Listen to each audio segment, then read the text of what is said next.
Hi hello welcome to my YouTube channel. So ഞാനും വളരെ waiting ആയിരുന്നു. എന്താണ് ഈ ബിഗ് ബോസ് അഗ്നിപരീക്ഷ എന്നുള്ളത് കാണാനായിട്ട്. കാരണം ഞാനൊരു വലിയൊരു ബിഗ് ബോസ് ഫാൻ തന്നെയാണ്. എനിക്ക് ഭയങ്കര ഇഷ്ടമാണ് ബിഗ് ബോസ് കാണാനായിട്ട്. ഞാൻ മുടങ്ങാതെ മാക്സിമം ഞാൻ എല്ലാ സീസണിലെ എപ്പിസോഡ്സ് കാണാറുണ്ട്, വോട്ട് ചെയ്യാറുണ്ട്. അങ്ങനെ എനിക്ക് ഭയങ്കര ഇഷ്ടമുള്ളൊരു കാര്യമായിരുന്നു. അപ്പോൾ അതുകൊണ്ട് തന്നെ ഇപ്പം അഗ്നിപരീക്ഷ വന്നതുകൊണ്ട് ഞാൻ ഭയങ്കര എക്സൈറ്റഡ് ആണ്. ഇതെന്താണ് സംഭവം? കാരണം ഇത് പുതിയൊരു സംഭവമല്ലേ, നമ്മുടെ മലയാളം ബിഗ് ബോസിലേക്ക് വന്ന പുതിയൊരു സംഭവമല്ലേ. സോ അപ്പോൾ അത് കണ്ടിട്ട് അതിനെക്കുറിച്ച് പറയാമെന്നാണ് ഞാൻ വിചാരിച്ചിരിക്കുന്നത്. അപ്പോൾ തുടക്കം തന്നെ നമ്മൾ പറയേണ്ടത് ജഡ്ജസിനെ കുറിച്ചാണ്. രഞ്ജിനി, റിയാസ് സലീം, അതുപോലെ തന്നെ അഖിൽമാരാർ, ഇങ്ങനെയുള്ളൊരു 3 പേരടങ്ങിയ ഒരു ടീമാണ് ജഡ്ജിങ് പാനലിലുള്ളത്. സോ എനിക്ക് അവരെക്കുറിച്ച് ഡൗട്ടൊന്നുമില്ലായിരുന്നു. നന്നായിട്ട് എന്തായാലും ഹാൻഡിൽ ചെയ്യുമെന്ന് എനിക്കറിയാം. പിന്നെ എനിക്ക് തോന്നിയിട്ടുണ്ട് സാബു മോനും കൂടെ ഉണ്ടായിരുന്നെങ്കിൽ കുറച്ചുകൂടെ ബെറ്റർ ആയിരിക്കും എന്ന് എനിക്ക് ഫീൽ ചെയ്തിരുന്നു. ബട്ട് തുടക്കം തന്നെ റനീഷയായിരുന്നു ആങ്കറിങ് ചെയ്തത്.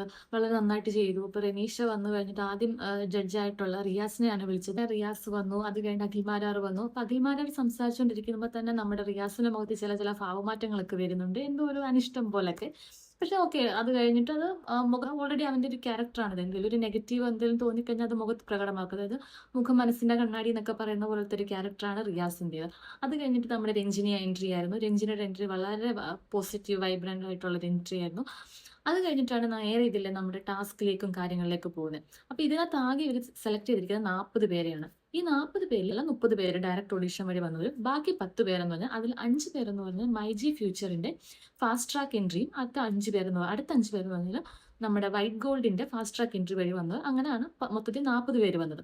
ഈ 40 പേരെ ഒരുമിച്ച് ഇതിലേക്ക് കൊണ്ടുവരികയല്ല ചെയ്തത്. അവിടെ ഒരു ടാസ്ക് ഉണ്ടായിരുന്നു. അതായത് ട്വിസ്റ്റ്. ആ ടാസ്കിലൂടെ 20 പേരെ മാത്രമേ എന്ത് ചെയ്യുന്നുള്ളൂ, അകത്തേക്ക് കയറ്റിയിട്ടുള്ളൂ. ആ ടാസ്കിന്റെ പേരായിരുന്നു മൺചിത്രത്താഴ്. അതായത് ഒരു പൂട്ടും അതിന്റെ താക്കോലും ഇത് വെച്ചിട്ടുള്ള ഒരു ഗെയിം ആയിരുന്നു. അതായത് ഒരു സെറ്റ് താക്കോലും ഉണ്ടായി, 20 പൂട്ടും ഉണ്ട്. ഈ താക്കോലിലെല്ലാം ഒരു ക്ലൂ ഉണ്ട്. ആ ക്ലൂവിന് മാച്ച് ആകുന്ന പൂട്ടുകളും അവിടെ ഉണ്ട്. ആ പൂട്ടിലും ഒരു സെയിം ക്ലൂ കൊടുത്തിട്ടുണ്ട്. അപ്പൊ ഫോർ എക്സാമ്പിൾ ഒരു സിനിമയുടെ ഡയലോഗ് ആണെങ്കിൽ അത് ഏത് മൂവിയാന്നുള്ളത് ആ പൂട്ടിനകത്തുള്ള ഉള്ളത്. അപ്പൊ ഈ താക്കോൽ, അതായത് ഈ ക്ലൂ കിട്ടിയ താക്കോലുള്ളവർക്ക് മാത്രമേ എന്ത് ചെയ്യാൻ പറ്റത്തുള്ളൂ, പൂട്ട് തുറക്കാൻ പറ്റത്തുള്ളൂ. അപ്പൊ അങ്ങനെ സെലക്ട് ചെയ്യുന്ന അങ്ങനെ കിട്ടുന്ന 20 പേർക്ക് മാത്രമേ ഫസ്റ്റ് റൗണ്ടിലേക്ക് കയറാൻ പറ്റത്തുള്ളൂ. ബാക്കിയുള്ള 20 പേരുടെ കാര്യം ഇവർ വ്യക്തമാക്കിയിട്ടില്ല. അവരെ ഇനി പുറത്താക്കുകയാണോ ചെയ്യുന്നത്, അവർക്ക് ടാസ്ക് കൊടുക്കുന്നുണ്ടോ എന്നൊന്നും ഇവർ അത് പറയുന്നില്ല. അത് കഴിഞ്ഞിട്ട് അങ്ങനെ സെലക്ട് ചെയ്ത് 20 പേരെ സെലക്ട് ചെയ്യുന്നു. അതിലും ചെറിയ കോൺഫ്ലിക്റ്റുകളും കാര്യങ്ങളൊക്കെ വരുന്നു. ഫസ്റ്റിലെ തന്നെ ഒരാൾക്ക് പണി കിട്ടുന്നുണ്ട്. പൂജ എന്ന് പറഞ്ഞൊരു കുട്ടിക്ക് പണി കിട്ടുന്നുണ്ട്. അവളെ പുതുതായിട്ട് വന്നതാണെങ്കിൽ കൂടി അവൾ മറ്റൊരാളെ ട്രസ്റ്റ് ചെയ്തു. അവളെ എന്ത് ചെയ്യുന്നു, അവിടെ വെച്ച് തന്നെ ചതിക്കാൻ നോക്കുന്നു. പക്ഷെ എന്തോ നമുക്കത് വാലിഡ് അല്ലാത്തത് കൊണ്ട് വീണ്ടും അവൾക്കൊരു ചാൻസ് കൊടുത്ത്, എല്ലാവരോടും ചേർന്ന് അവൾക്കൊരു ചാൻസ് കൊടുത്ത് അങ്ങനെ അവൾ എൻട്രി. അങ്ങനെ 20 പേരെയാണ് മൊത്തത്തിൽ എൻട്രി ആക്കുന്നത്. ആ മൊത്തത്തിൽ എനിക്ക് തോന്നിയിട്ടില്ല, അഗ്നിപരീക്ഷ എന്ന് പറഞ്ഞിട്ട് ഇവർ പറഞ്ഞ ടാസ്കുകൾ കണ്ടിട്ട് എനിക്ക് തോന്നിയിട്ടില്ല അത് വളരെ ഒരു അഗ്നിപരീക്ഷ ലെവൽ ആയിട്ടുണ്ടോ എന്ന് എനിക്കറിയത്തില്ല. കാരണം അത്രയും ഒരു ലെവലിലേക്ക് എത്തിയിട്ടില്ല. ഇതിപ്പോൾ എല്ലാം സിമ്പിൾ ടാസ്ക് ആണ്. എനിക്ക് തോന്നുന്നു ആ മൺചിത്രത്താഴ് ടാസ്ക് മാത്രമേ ഉള്ളൂ കുറച്ചുകൂടെ ഒരു ഒരു പ്രഷർ നിറഞ്ഞൊരു ടാസ്ക് ആയിട്ട് എനിക്ക് തോന്നിയത്. ബട്ട് ബാക്കിയെല്ലാം ഒരുമാതിരി സിമ്പിൾ ടാസ്ക് ആണ് കൊടുത്തത്. നമുക്ക് നോക്കാം ഇനി വരും എപ്പിസോഡുകളിൽ ഇവരെങ്ങനെയാണ് ടാസ്ക് ഒക്കെ അറേഞ്ച് ചെയ്തിരിക്കുന്നത്.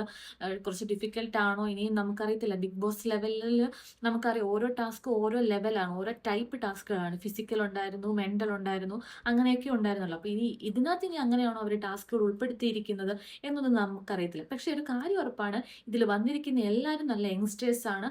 അവർക്കെല്ലാം ഒരേപോലത്തെ എനിക്ക് തോന്നിയിട്ടുണ്ട്. മോസ്റ്റ്ലി എല്ലാവരും പറഞ്ഞിരിക്കുന്ന നെഗറ്റീവ് സൈഡ് എന്ന് പറഞ്ഞാൽ, അവരുടെ നെഗറ്റീവ് എന്ന് പറഞ്ഞു കഴിഞ്ഞാൽ അവരെല്ലാം ഷോർട്ട് ടെമ്പേർഡ് ആണ്. അവരെല്ലാം പെട്ടെന്ന് പ്രതികരിക്കും, അവരെല്ലാം പെട്ടെന്ന് കരയും.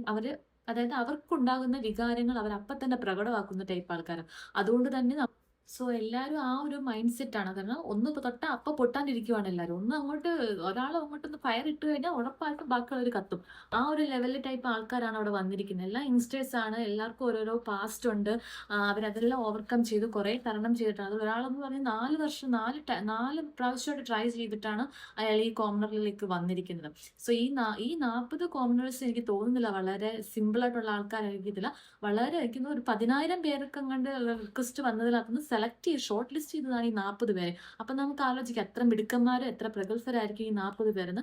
നമുക്ക് എന്തായാലും നോക്കാം വരും എപ്പിസോഡുകൾ ഇനി ആരൊക്കെയാണ് ബെറ്റർ.